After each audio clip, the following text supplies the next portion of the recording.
ഞങ്ങളെല്ലാം ഹോസ്പിറ്റലിൽ ARMO deputy superintendent എല്ലാവരും ഉണ്ടായിരുന്നു. അപ്പോൾ തന്നെ പറഞ്ഞിരുന്നു പേഷ്യൻസിനെ സുരക്ഷിത സ്ഥാനങ്ങളിലേക്ക് ആദ്യം മാറ്റുക, അത് കഴിഞ്ഞിട്ട് അവരെ സമാധാനമായിട്ടിരിക്കുക. ഡിസ്ചാർജുകൾ ഒരു പേഷ്യൻറ്റിനെ പോലും ആവശ്യമില്ലാതെ ഡിസ്ചാർജ് ചെയ്യരുത്. ഡിസ്ചാർജിന് ഓൾറെഡി പ്രിപ്പയർഡ് ആയിട്ടിരിക്കുന്ന പേഷ്യൻറ്റ് പോകുന്നെങ്കിൽ അവർക്ക് നേരത്തെ കാർഡ് കൊടുത്തു വിടുക, അത് മാത്രമേ പറഞ്ഞിരുന്നുള്ളൂ.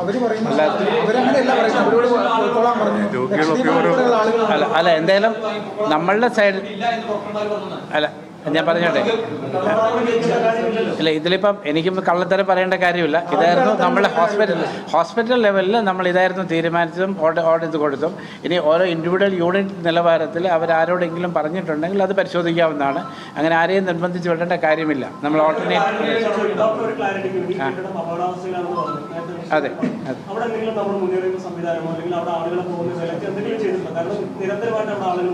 അതെ 11-ാം വാർഡ് 14-ാം വാർഡ് അതിനോട് ചേർന്നിട്ടായിരുന്നു ഈ ടോയ്ലറ്റ് ബ്ലോക്ക്. ഇതൊരു സെപ്പറേറ്റ് ഇതായിട്ടാണ്.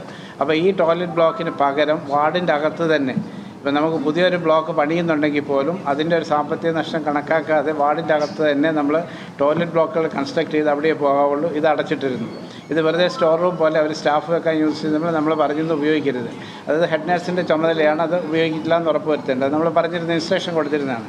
പിന്നെ ഏറ്റവും മുകളിലത്തെ 10-ാം വാർഡിൻ്റെ ഒരു സൈഡിലെ ഒരു ടോയ്ലറ്റ് ഇതിലേക്ക് തള്ളി നിൽക്കുന്നതാണ്. അത് ആകസ്മികമായിട്ട് തുറന്നിട്ടതാണ്, എന്താണെന്നുള്ളത് ഇനിയും വിശദമായിട്ട് പരിശോധിച്ചാലേ നമുക്കറിയുള്ളൂ. ഇപ്പം നമുക്ക് എല്ലാ ഏരിയയിലും എന്നും നമുക്ക് ഓടിയെത്താൻ പറ്റില്ല. ഏതെങ്കിലും ഏരിയയിൽ അതിൽ വ്യത്യാസങ്ങൾ വരുന്നുണ്ടോ എന്ന് നമ്മൾ ഒന്നുകൂടെ പരിശോധിച്ച് നോക്കാം. റോഡിലൊക്കെ അപകടം ഉണ്ടാകുമ്പോൾ ഒരു ബോർഡ് സ്ഥാപിക്കും. അതുപോലെ ഒരു ബോർഡ് പോലും അവിടെ നമ്മളെ കണ്ടില്ല.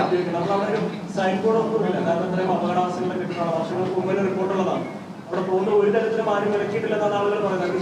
നിരന്തരം അവിടെ ഉപയോഗിക്കുന്നത് ബൈസ്റ്റാൻഡേഴ്സ് ഉപയോഗിക്കുന്നുണ്ട്. അല്ല, ഇത് നമ്മൾ ഈ താഴത്തെ 2 ഡെഫിനറ്റ്ലി 100% അടച്ചിട്ടിട്ട് അത് ഉപയോഗിക്കരുതെന്ന് പറഞ്ഞിരുന്നതാണ്. മുകളിലത്തതിൻ്റെ കാര്യത്തിൽ ഞാൻ ഒന്നും കൂടി അത് വിശദമായിട്ട് ചോദിക്കാം, അത് എന്താണ് അത് ഉപയോഗിച്ചിരുന്നതെന്നുള്ളത്. ഇപ്പോൾ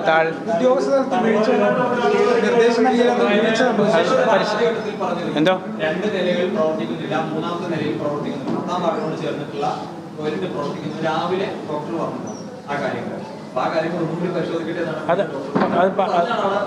നോക്കട്ടെ, 3ാമത്തെ നിലയുടെ അത് നമ്മൾ അതിൻ്റെ ഒരു ടോയ്ലറ്റേ ഉള്ളൂ എന്നാണ് എൻ്റെ വിശ്വാസം. ഇതായിട്ട് നമുക്കിതിൻ്റെ ഫുൾ ഡീറ്റെയിൽസ് ഇവിടെ നിന്ന് എനിക്ക് ഓർത്ത് പറയാൻ പറ്റുന്നില്ല. അവിടെ വിശദമായിട്ട് നമുക്ക് പരിശോധിച്ച് നോക്കാം. ഇതിൽ തീർച്ചയായിട്ടും ആരെങ്കിലും നിർബന്ധമായിട്ട് ഒരു ഡിസ്ചാർജ് ഉണ്ടാവില്ല. അതിപ്പോൾ തന്നെ നമ്മൾ കമ്മ്യൂണിക്കേറ്റ് ചെയ്ത് കഴിയും. അത് എന്തെങ്കിലും ഉണ്ടെങ്കിൽ അത് നടപടി ഉണ്ടാവും. അത് അവർ ആരെയും നിർബന്ധപൂർവ്വം ഡിസ്ചാർജ് ചെയ്ത് വിടുന്നില്ല. പുതിയ വാർഡുകളെല്ലാം ഇപ്പുറത്ത് സജ്ജമാവുകയാണ്. ആൾക്കാരെ എത്രയും വേഗം ഇങ്ങോട്ട് ഷിഫ്റ്റ് ചെയ്യും. അത് നമുക്ക് അവൈലബിൾ ഫർണിച്ചറും ഇപ്പം നമുക്ക് കുറേ ഫർണിച്ചർ കിട്ടാനുള്ളതെല്ലാം ഇപ്പോൾ നമ്മൾ മറ്റുള്ള പണ്ട് കോവിഡിന് ഉപയോഗിച്ചിരുന്ന സ്ഥലങ്ങളിലൊക്കെ ഉള്ള ഫർണിച്ചറുകളോ അങ്ങനെയുള്ളതൊക്കെ ഷിഫ്റ്റ് ചെയ്യാനായിട്ട് ബഹുമാനപ്പെട്ട നിർദ്ദേശം തന്നിട്ടുണ്ട്. അതെല്ലാം ഷിഫ്റ്റ് ചെയ്ത് രാത്രിയിൽ തന്നെ ഇന്ന് സന്നദ്ധ പ്രവർത്തകരുണ്ട്, കോൺട്രാക്ടറുടെ ആൾക്കാരുണ്ട്, നമ്മുടെ സ്റ്റാഫ് അംഗങ്ങളുണ്ട്, ഈവൻ റിട്ടയറായ ആൾക്കാരുണ്ട്. എല്ലാവരെയും മൊബിലൈസ് ചെയ്തിട്ടുണ്ട്. അവരെല്ലാവരും കൂടെ ചേർന്ന് ഇത് എത്രയും വേഗം ആ രോഗികളെ ഇങ്ങോട്ട് ഷിഫ്റ്റ് ചെയ്യുവാനും ഇന്ന് രാത്രിയിൽ അവരവരുടെ ഭയത്തോടുകൂടി നിൽക്കാതെ അവരെ കംഫർട്ടബിളായിട്ട് ഇങ്ങനെ മാറ്റാനുള്ള ഏർപ്പാടുകൾ ചെയ്യുന്നുണ്ട്. മാക്സിമം നമ്മൾ ട്രൈ ചെയ്യുന്നത്. എന്തായാലും 24 hours ഞങ്ങളിവിടെ ഉണ്ടായിരിക്കും. We will do the best.